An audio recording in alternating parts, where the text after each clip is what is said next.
David McNerney. I'm a beekeeper and blueberry grower. Honeybees are a managed bee. They're domesticated, but we have over 200 species of wild pollinators that do the job of honeybees as well.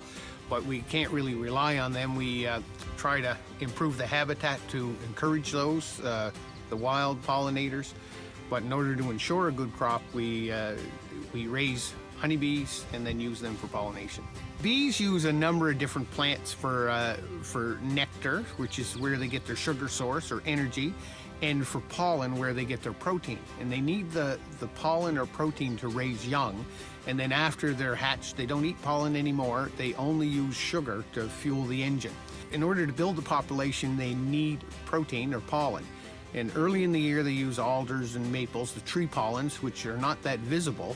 But once the dandelions come out, that's a really good source of pollen and nectar for them. So it's the first readily available, abundant food supply to build a bee population in the spring. And they need to kind of have a big, nice population in order to make a honey crop so that they can make it through the winter.